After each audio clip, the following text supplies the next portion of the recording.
लेकिन जी उसके बाद ये टॉपिक आता है फ्रिक्शन का। ये भी बहुत इंपॉर्टेंट है। फ्रिक्शन बेसिकली ये है कि ये रगड़ की कुव्वत है।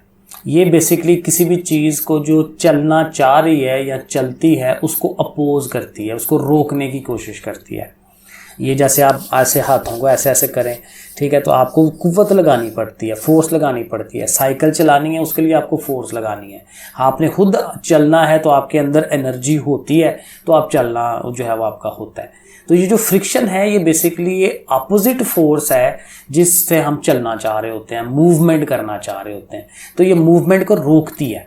ठीक है, तो यहाँ देखें जो डेफिनेशन लिखी हुई है, द फोर्स यानी फ्रिक्शन क्या है, बेसिकली ये भी फोर्स है, लेकिन कौन सी फोर्स है, दैट अपोजिज, ये असल बात, जो अपोज करती है, अपोजिशन करती है, खिलाफ जाती है, the motion of moving objects, जो भी चीज़ें चल रही हों उनके अगेंस्ट जाती है, इज कॉल्ड फ्रिक्शन। ये हमारा शैतान है एक किस्म का, कि इंसान सीधे रास्ते पे जाना चाह रहा है और शैतान कह रहा है नहीं मैंने तुम्हें उल्टी तरफ ही लेके जाना है। ठीक है, तो कोई भी चीज़ जो मूव कर रही है तो उसके ऊपर एक अपोजिट फोर्स लग रही होती है जिसको फ्रिक्शन कहते हैं, जो उसकी मूवमेंट को रोक रही होती है। ठीक है, अब ये जो फ्रिक्शन है कहता है कि ये बहुत सारी चीज़ों पर डिपेंड करती है, लेकिन कहता है ये दो चीज़ें ज़्यादा इंपॉर्टेंट है, nature of the two surfaces. अब जाहिर है कोई एक चीज़ तो नहीं है ना, अभी जैसे मेरा ये हाथ है, अब इसमें फ्रिक्शन क्या है ये तो पता नहीं चलेगा ना जब तक मैं इसके ऊपर दूसरा हाथ ऐसे रगड़ूँ ना। अब ऐसे हाथ रगड़ने का मतलब क्या है कि मैं इस पर वो क्या चला रहा हूँ दूसरे हाथ को। अब जैसे गाड़ी है तो हमने सड़क के ऊपर उसको चलाना है, खाली सड़क की तो नहीं ना होगी ये फ्रिक्शन तो तभी होगी जब सड़क के ऊपर कोई गाड़ी चलेगी, मोटरसाइकिल चलेगी। तो दो बॉडीज जो हैं जब एक दूसरे के साथ ऐसे रगड़ खाती हैं तो वहां पे फ्रिक्शन आती है। तो वो कहता है कि ये फ्रिक्शन किस पर डिपेंड करती है, उनकी नेचर पे, कि वो दोनों चीज़ें किस तरह की हैं। अब बड़ी दोनों स्मूथ हैं। अब जैसे वो बचपन में हमने भी किया हुआ है कि अम्मी वो फर्श धोती थी तो पानी गिरा होता था तो हम उस पर ऊपर स्लाइडें मारते थे, तो वो स्लाइडें क्यों इजीली हो जाती थी, क्योंकि वो स्मूथ सरफेस है, पानी डलने से और स्मूथ हो जाती है। तो जो जब दो स्मूथ सरफेस होती हैं तो स्लाइड करना बड़ा इजी हो जाता है। लेकिन अब लकड़ी के दो टुकड़े लेके तो उनको ज़रा ऐसे करने की कोशिश करें, वो मुश्किल हो जाएगा, क्योंकि उनकी सरफेस और तरह की है, उनकी सतह और तरह की है। तो जिन सतहों के ऊपर बम्प बने होते हैं ना, अप्स एंड डाउन्स बने होते हैं, खुरदरी, जिनको आप खुरदरी कहते हैं। खुरदरी क्यों कहते हैं, क्योंकि वो उनके अंदर अप्स एंड डाउन्स बने होते हैं। तो दूसरी में भी अप्स एंड डाउन्स बने होते हैं, तो एक दूसरे में फंस जाते हैं, तो फंसने से जो है मूवमेंट मुश्किल हो जाती है। तो पहला पॉइंट क्या है कि ये जो फ्रिक्शन है किन पे डिपेंड करती है, nature of the two surfaces. और दूसरा पॉइंट ये है प्रेसिंग फोर्स बिटवीन देम। अब ये हाथ है तो मैं अगर हल्का हल्का ऐसे कर रहा हूँ फोर्स लगाए बगैर तो इजीली मूव हो रहा है, लेकिन मैं ऐसे जोर लगा के दबा के फिर करने की कोशिश करूँ तो मुश्किल हो जाएगी। तो वो प्रेसिंग फोर्स, प्रेस कितना किया जा रहा है, कितना वजन पड़ रहा है, हैवी चीज़ को मूव करना मुश्किल हो जाएगा क्योंकि वो वजन ज़्यादा डाल रही होगी। तो कहता है इन दो चीज़ों पे डिपेंड करती है। तो यहाँ से आपने ये डेफिनेशन याद करनी है, ये दो पॉइंट्स जहन में रखने हैं कि जी फ्रिक्शन जो है किन दो चीज़ों पे डिपेंड करती है। अब ये एक सवाल एक बनता है, वाई फ्रिक्शन अपोजिस मोशन, ये क्यों करती है ऐसे, मसला क्या है। तो वो जो मसला है मैंने अभी आपको बता दिया, उनकी सतह पे डिपेंड करता है। ये ज़रा पढ़ ले, यहाँ से आपका ये शॉर्ट सवाल बन जाता है, वाई फ्रिक्शन अपोजिस मोशन। तो कहता है no surface is perfectly smooth, कोई भी जो चीज़ है ना वो परफेक्ट स्मूथ नहीं होती, उसमें वो सारे बम्प्स बने होते हैं। A surface that appears smooth, जो स्मूथ लग भी रही होती है, has pits and bumps. Pits and bumps वही हैं कि उतार चढ़ाव, that can be seen under a microscope. आम रूटीन में आपको नजर नहीं आ रही, माइक्रोस्कोप में देखेंगे आपको नजर आ जाएगी। बाकी अगली इसे छोड़ देंगे कि सवाल बनाना है, यहां तक करके ना तो आपने यहां आ जाना है आगे। ये लाइन एक बीच में साथ डाल लेनी है कि दीज पिट्स एंड बम्प्स, ये कोल्ड वेज को छोड़ दें, ठीक है, ये बोला है पिछले को इसने एक्सप्लेन किया हुआ। तो दीज वो जो पीछे लफ्ज यूज किया ना, पिट्स एंड बम्प्स, तो these pits and bumps resist the surface from sliding, तो उनको रेजिस्ट करते हैं ओवर ईच अदर, तो इस वजह से वो फ्रिक्शन जो है वो चलने नहीं देती। तो ये उसका सवाल का आंसर हो जाएगा, शॉर्ट सवाल आपका वो बन जाएगा। उसके बाद आपने आ जाना यहाँ पे, अगर वो फ्रिक्शन पे लॉन्ग सवाल पूछता है तो फ्रिक्शन की जो ऊपर डेफिनेशन थी वो दे के उसके बाद आपने इधर से लेके ना यहाँ तक आना है। अब इसमें क्या चीज़ है, इसमें एक दो डेफिनेशनें और भी आ रही हैं, शॉर्ट सवाल भी। एक आता है ये फोर्स ऑफ लिमिटिंग फ्रिक्शन, ये वो फोर्स है फ्रिक्शन की जो ज़्यादा से ज़्यादा हो सकती है। ये कहते हैं कि कोई भी दो सरफेसेस है ना, जो जो आप वजन या फोर्स ज़्यादा लगाते जाएं वो फ्रिक्शन भी ज़्यादा होती जाती है। लेकिन कहते हैं एक टाइम आता है उसके ज़्यादा नहीं हो सकती, एक लिमिट है फ्रिक्शन की, एक लिमिट है, शैतान की भी एक हद है, वो उस हद से आगे नहीं जा सकता। तो फ्रिक्शन जो है वो भी एक खास हद तक ज़्यादा से ज़्यादा हो सकती है, उससे आगे नहीं हो सकती, क्योंकि उसके बाद वो काम ओवर हो जाता है। तो ये देखें लिखा हुआ, the maximum value of friction is known as force of limiting friction. अगर वो अकेला यही पूछ ले भाई क्या होती है फोर्स ऑफ लिमिटिंग फ्रिक्शन, तो आप ये लिख दें उसको, लेकिन ये साथ लिखते नहीं है। It depends on the normal reaction. Normal reaction वही प्रेसिंग फोर्स, कि हम कितनी वजन लगा रहे हैं उसके ऊपर, क्योंकि जितना वजन लगाएंगे तो वो बॉडी भी आगे से नॉर्मली रिएक्ट करती है ना। वो जो Newton third law of motion हमने पढ़ा था कि जितना वेट है चीज़ का वो नीचे को अमल करता है, तो रिएक्शन जो है वो ऊपर को अमल करता है। तो नॉर्मल रिएक्शन जो है उस पर डिपेंड करती है।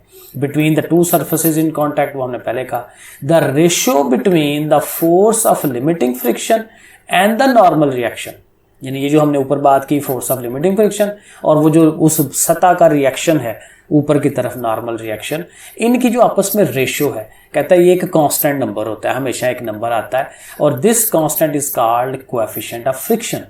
इस नंबर को हम कोएफिशिएंट ऑफ फ्रिक्शन कहते हैं। अब कोएफिशिएंट ऑफ फ्रिक्शन की भी अलग से डेफिनेशन आ जाए तो आपने यहाँ से इधर से लेके तो ये मेरे हाल में इधर तक अगर सिर्फ डेफिनेशन आ जाए कि भाई कोएफिशिएंट ऑफ फ्रिक्शन क्या है, इधर से लेके यहाँ तक आपने कर लेनी है, ठीक है। तो कोएफिशिएंट ऑफ फ्रिक्शन को क्या कहते हैं, म्यू। ये यू होता है, लेकिन इसके ज़ाहिर लिखते हुए ज़रा हम ऐसे करके स्टाइल बना के ऊपर को ले जा के थोड़ा ऐसे करके, ठीक है ना, तो वो ये इस तरह से थोड़ी सी उसकी साइडें बना लेते हैं। तो इसको हम कहते हैं म्यू, MEW, म्यू पढ़ते हैं इसको। तो वो क्या है, FS ओवर R। FS ऊपर है, R reaction. R reaction basically उसका वजन ही है, किसी भी बॉडी का वजन है, mg, W is equal to mg, ये W है R, ठीक है। तो आगे ये देखें उसने लिखा भी हुआ है कि R जो है वो mg के बराबर है, ठीक है।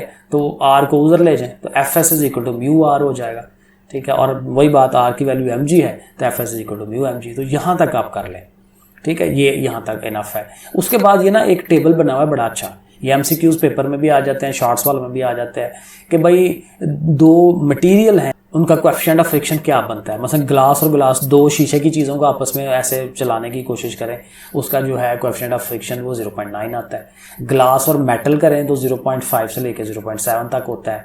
आइस और वुड का इतना है। ये नंबर्स आपको याद करने पड़ेंगे क्योंकि पेपर में आ सकते हैं, ठीक है जी। ये यहाँ तक आप उसको कर लेंगे। उसके बाद ना आपने ज़्यादा इधर उधर नहीं होना, क्योंकि बहुत डिटेल्ड में चीज़ें हैं, इनमें से कोई खास कोई चीज़ नहीं निकलती। रीडिंग करनी है तो आप कर लें उनको अपनी समझ के लिए, एक्स्ट्रा पढ़ना है तो, लेकिन जो याद करने वाली हैं वो मैंने आपको बातें बताई हैं। यहाँ से भी कोई याद करने वाली चीज़ नहीं निकलती, ठीक है। वो एक आध छोटी मोटी चीज़ है वो ज़ुबानी बन जाती है आगे। ये मोस्ट इंपॉर्टेंट सवाल इसके बाद आता है, advantages and disadvantages of friction, कि फ्रिक्शन के फ़ायदे क्या हैं और नुकसानात क्या हैं, ठीक है जी। और ये यहाँ से आ जाता है, पहले हम फ़ायदे गिनवाते हैं बाद में नुकसानात गिनवाते हैं, क्योंकि दोनों चीज़ें हो जाती हैं। फ्रिक्शन इज़ अनडिज़ायरेबल, पहले नुकसान बता रहे हैं। When moving at high speed, जब बहुत तेज़ी से आप जा रहे हो ना तो वहाँ फ्रिक्शन नुकसानदेह हो सकती है, because it opposes the motion, ज़ाहिर है मोशन को रोकने की कोशिश कर रही होती है, एंड दस limit the speed of moving object. बहुत तेज़ी से जाना है तो ज़ाहिर है फ्रिक्शन उसको रोक रही होती है, स्पीड को कम कर देती है, तो हम तेज़ जाना चाह रहे हैं। Most of our useful energy is loss as heat and sound due to the friction between various moving parts of the machine. अब मशीन के पार्ट्स हैं तो फ्रिक्शन रगड़ खा रहे हैं ना आपस में, तो उनकी हीट पैदा होती है, गर्म हो जाते हैं, इंजन गर्म हो जाते हैं, आवाज़ें भी आती हैं। तो कहते हैं हमारी जो वो एनर्जी जो चीज़ को आगे चलाने में यूज़ होनी थी, कुछ एनर्जी तो हमारी इधर ही लग जाती है, तो एनर्जी का ज़ाया हो जाता है। In machines friction also causes wear and tear, और फिर पुर्जे ख़राब भी होने शुरू हो जाते हैं, चीज़ें ख़राब भी होती हैं फ्रिक्शन की वजह से, क्योंकि वो पार्ट्स मूव कर रहे हैं, इसलिए तो उसके अंदर वो ऑयल डालते हैं। मोटरसाइकिल के अंदर वो ऑयल नहीं नीचे डालते, तो ऑयल क्यों डालते हैं, क्योंकि वो पुर्जों में घिसना होता है, तो ऑयल डालेंगे तो ज़रा ज़्यादा ईजी हो जाता है, फ्रिक्शन कम हो जाती है, ऑयल डालने से फ्रिक्शन कम हो जाती है। तो ये यहाँ तक इसके नुकसानात हैं। फ़ायदे जो हैं अब यहाँ से शुरू हो जाएं, बीच में ये लाइनें काटी हुई हैं, ये छोड़ दीजिएगा। Some time friction is most desirable, फ़ायदेमंद भी होती है। जब हम चलते हैं, जब हम लिखते हैं, तो वो फ्रिक्शन ना हो तो हम कर ही नहीं सकते। We can not write if there would be no friction between paper and the pencil. Paper और पेंसिल में अगर फ्रिक्शन ही नहीं है तो लिख नहीं पाएंगे, रगड़ नहीं खाएगा ना, रगड़ नहीं खाएगा तो लिखा क्या कैसे। So friction enables us to walk on the ground, चलना है तो वो भी उसके लिए ज़रूरी है। We can not run on a slippery road, slippery road पर हम दौड़ ही नहीं सकते। क्यों नहीं दौड़ सकते, क्योंकि फ्रिक्शन बहुत थोड़ी हो जाती है, थोड़ी हो जाए हम स्लिप हो जाते हैं। फ्रिक्शन थोड़ी होती है हम स्लिप हो जाते हैं, प्रॉब्लम ये है। और बीच में ये लाइनें छोड़ दें, उसके बाद ये लाइन एक बीच में डाल लें कि birds could not fly if there is no air resistance. तो हवा के अंदर भी अगर फ्रिक्शन ना होती तो परिंदे जो हैं वो उड़ ना सकते।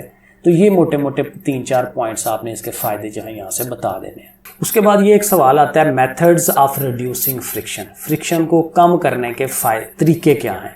तो ये 2-3-4 तरीके हैं। पहला कहता है making the sliding surfaces smooth, जो सरफेसेस एक दूसरे के साथ स्लाइड करती हुई जा रही हैं उनको स्मूथ कर लें।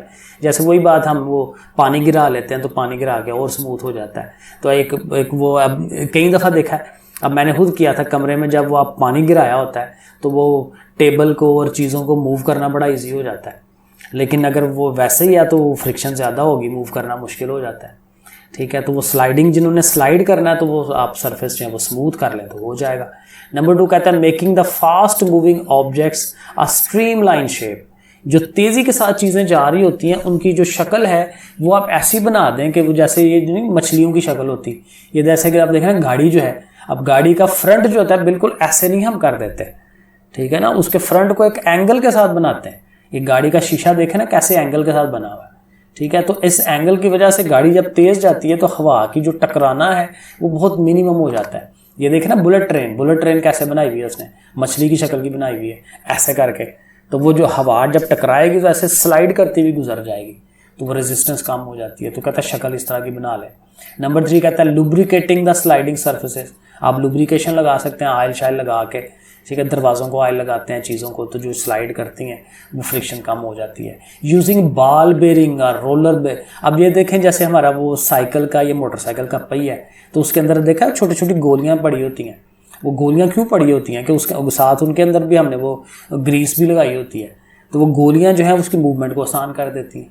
तो बॉल बेरिंग जो है वो भी लगा के भी आसानी हो जाती है। तो ये 4 पॉइंट हमने याद करने हैं, ये भी अक्सर आता होता है पेपर के अंदर, तो ये भी एक इम्पॉर्टेंट सवाल है। नेक्स्ट है जी यूनिफॉर्म सर्कुलर मोशन, ये हमने पहले भी पढ़ा है इसको। सर्कुलर मोशन है और वो यूनिफॉर्म है। यूनिफॉर्म होती है एक जैसी, और सर्कुलर मोशन यानी कि ऐसी हरकत जो सर्कल में हो रही है, दायरे में हो रही है, ठीक है। इसकी बेहतरीन मिसाल जो है वो अभी आगे भी लिखी हुई है कि आप एक पत्थर लें, उसको किसी रस्सी से बांधें और अपने सर से ऊपर, ज़ाहिर है अपने आप को नहीं मार लेना, सर से ऊपर करके तो ऐसे ऐसे उसको घुमाते जाएं गोल गोल।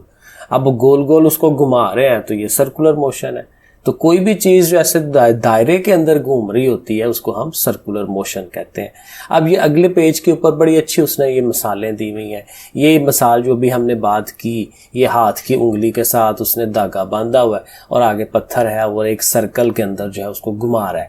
अब ज़ाहिर उंगली उसको वो फोर्स प्रोवाइड कर रही होगी ना, ताकत मुहैया कर रही होगी जिससे वो घूम रहा है। यही चीज़ जो है ये हमारी अर्थ और मून का चक्कर है। हमारी जो ज़मीन है वो सेंटर में है और हमारा चांद जो है हमारे इर्द गिर्द मूव कर रहा है, और यही पॉइंट हमारा वो सूरज और ज़मीन का भी है। हमारी ज़मीन घूम रही है ना सूरज के इर्द गिर्द भी, तो वो ये एग्जाम्पल हम इधर भी दे सकते हैं।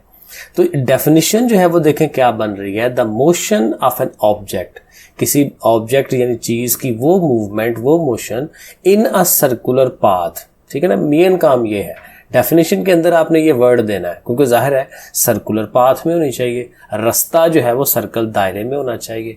Is known as circular motion, ये छोटी सी एग्जांपल है इसकी। अब यहाँ पे एक डेफिनेशन बनती है जो बड़ी इंपॉर्टेंट है और लॉन्ग सवाल भी बनता है, सेंट्रीपिटल फोर्स क्या होती है। सेंट्रीपिटल फोर्स बेसिकली ये वो फोर्स होती है जो देखे ना, आप उसको घुमा रहे थे पत्थर को उंगली के साथ, तो वो जो उंगली से आप ताकत लगा रहे हैं, हाथ से जो ताकत लगा रहे हैं उस वो जो पत्थर है उसको सर्कल में घुमाने के लिए, तो आप देखेंगे कि वो जो रस्सी होती है वो टाइट हो गई होती है, तो आपके हाथ की जो फोर्स है वो उस रस्सी में ट्रांसफ़र हो जाती है, और वो रस्सी जो है वो क्या करती है कि उस पत्थर को बाहर नहीं जाने देती सर्कल से, सर्कल के अंदर ही घूमने में मजबूर करती है, ठीक है। तो वो जो फोर्स है जो रस्सी के अंदर ट्रांसफ़र होगी हुई है, जो पत्थर को सर्कल में ही रखना चाह रही होती है, इसको हम कहते हैं सेंट्रीपिटल फोर्स। और देखेंगे यहाँ पे लिखा भी हुआ है कि इसको हम सेंटर सीकिंग फोर्स भी कहते हैं, कि एक ऐसी फोर्स है, एक ऐसी ताकत है जो सेंटर की तरफ जाना चाहती है। उंगली जो है या हाथ जो है वो सेंटर में है ना, जब उसको ऐसे ऐसे घुमा रहे हैं, तो एक ऐसी फोर्स है जो चीज़ को सेंटर की तरफ रखना चाह रही है। बहरहाल ये डेफिनेशन यहाँ से हम इसको याद करेंगे।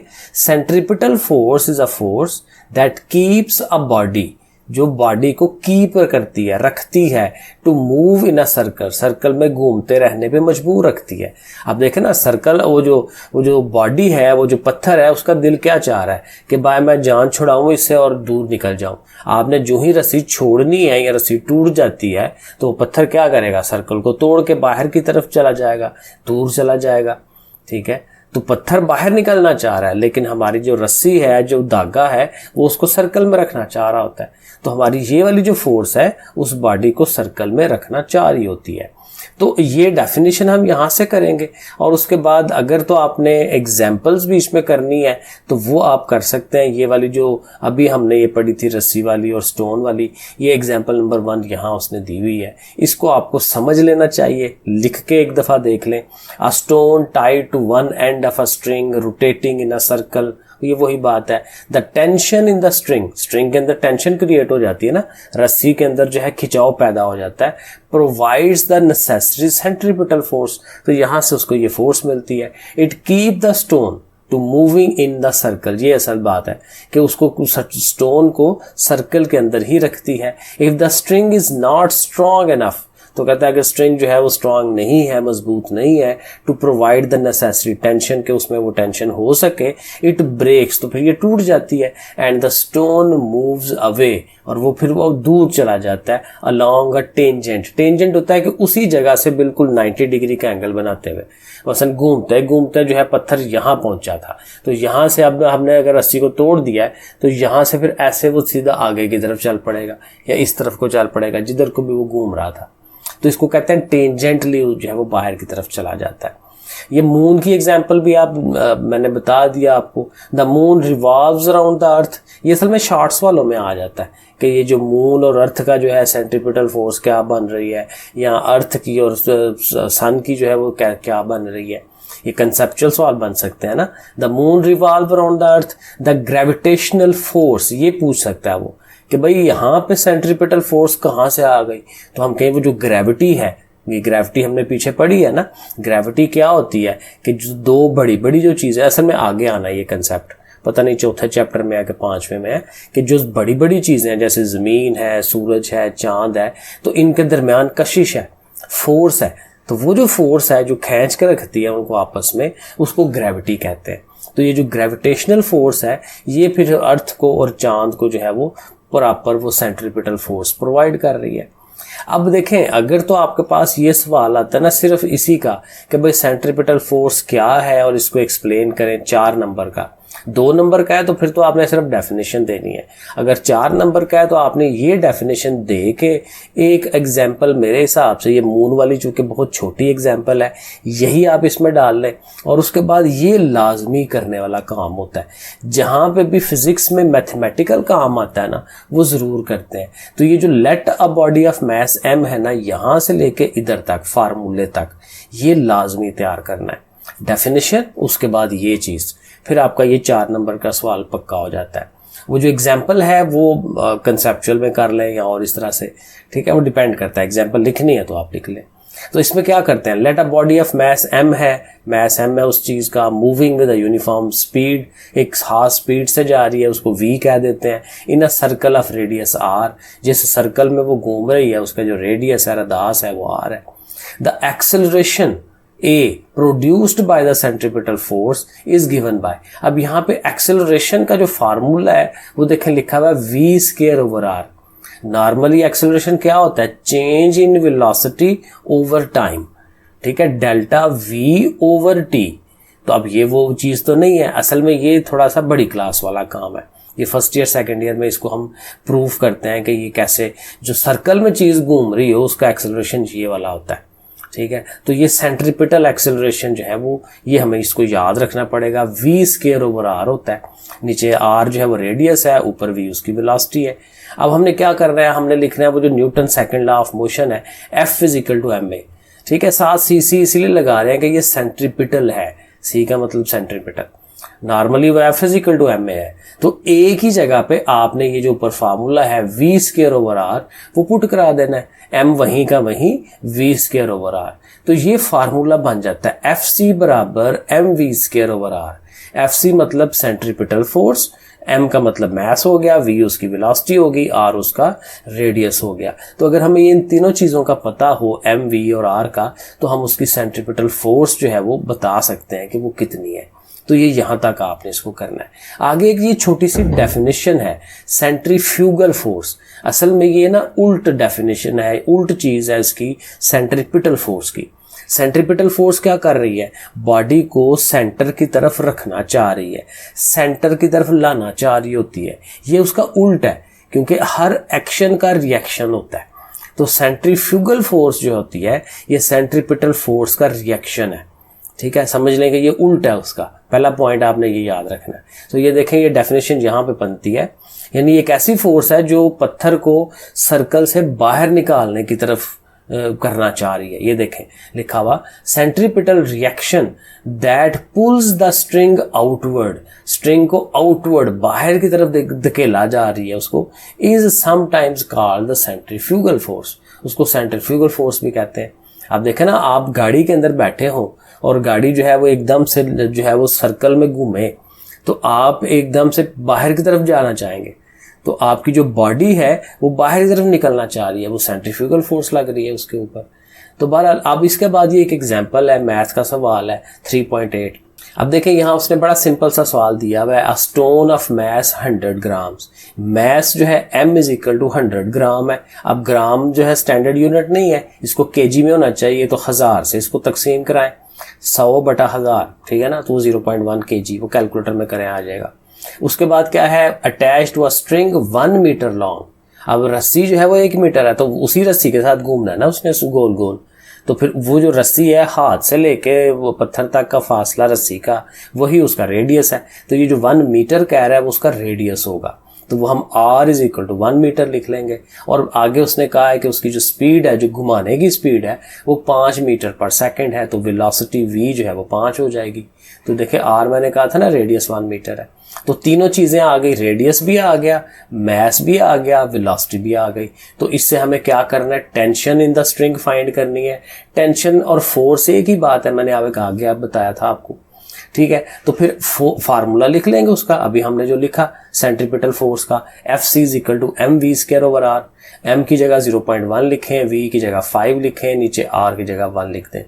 ये दोबारा ये जो kg है, ठीक है ना, ये मत लिखें, ms-1 मत लिखें, m मत लिखें, बस खाली नंबर्स लिखा करें। ये फजूल काम है, आप खुद भी कंफ्यूज होंगे, ठीक है। तो यहाँ पे हल कैसे करेंगे, 5 का पहले स्क्वायर लें, 5 5 = 25, 25 को 0.1 से मल्टीप्लाई करें, वो 2.5 शायद आ जाएगा, उसको 1 पे डिवाइड तो वो ज़ाहिर है 2.5 ही रहता है। तो टेंशन जो है बेसिकली जो कि फोर्स है ना, तो 2.5 जो फोर्स है वो न्यूटन होती है। तो आपने एंड याद रखना होता है कि जो चीज़ आप फाइंड कर रहे हैं ना उसकी यूनिट क्या है, तो वो यूनिट एंड पे लिख लिया करें कि वो न्यूटन है, ठीक है। तो ऐसे करके ये आपका हो जाएगा। अब यहाँ पे एक छोटा सा नोट है, ये भी 4 नंबर का बाज़ औक़ात आ जाता है। ये टॉपिक लिखा हुआ है banking of the road, road की बैंकिंग। बैंकिंग का मतलब ये होता है कि बाज़ जगहों पे सड़क को हम थोड़ा सा एंगल बना के बनाते हैं। नॉर्मली अगर आप सड़क देखेंगे जो सीधी जा रही है तो वो बिल्कुल स्ट्रेट होती है हर तरफ से, ठीक है, ऊंची नीची नहीं होती। लेकिन जहाँ पे सर्कल में घूमना होता है, जहाँ पे सड़क मुड़ती है, वहां पे वो अच्छी जो सड़क बनाने वाले हैं वो क्या करते हैं कि जो सड़क का, अब मतलब ये सड़क है, ये मेरा हाथ सड़क है, ठीक है, तो ये बाहर वाला एरिया है, तो सड़क का जो बाहर वाला एरिया उसको थोड़ा सा ऊंचा कर देते हैं। जैसे ये उसने देखे एग्जांपल में किया हुआ है, फिगर जो बनाई हुई है 3.29 ये वाली, तो बस थोड़ी हवा में उसने बना दी है। लेकिन ये देखें, ये जो सड़क बनाई है वो देखें किस एंगल पे बनी हुई है, ये ऐसे करके बनी हुई है। तो ये जो साइड है, ये वाली साइड जो है वो ऊंची है, ठीक है। तो वो ऊंची क्यों बनाते हैं, क्योंकि उसने सर्कल में घूमना है, और सर्कल में घूमना है तो बिल्कुल अगर सीधी सीधी सड़क होगी तो जो बस है या जो भी गाड़ी है वो स्लाइड करके गिरने के चांस होंगे। तो इसलिए थोड़ा ऊंचा कर देते हैं ताकि वो सर्कल में घूमना उसको ईजी हो जाए। तो इसको बैंकिंग कहते हैं। ये आपने इधर से लेके ना यहाँ तक करना है तैयार।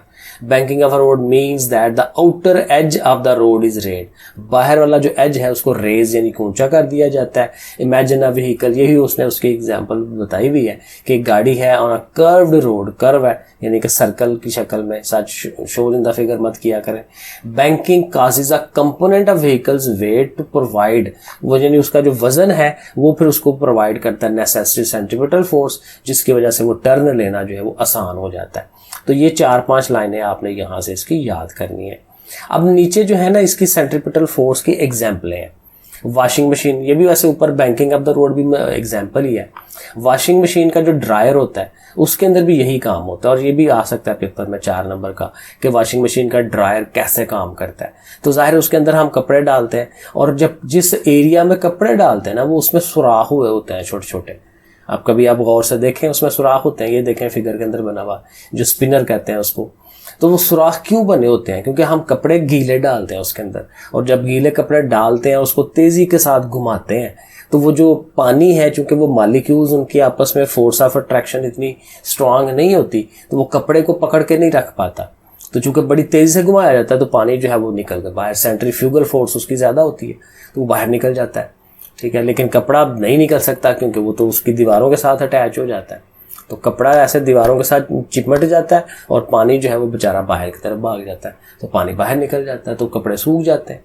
तो यही सारा कुछ यहाँ लिखा हुआ है। The dryer of a washing machine is basket spinner, ठीक है, वो स्पिनर होता है।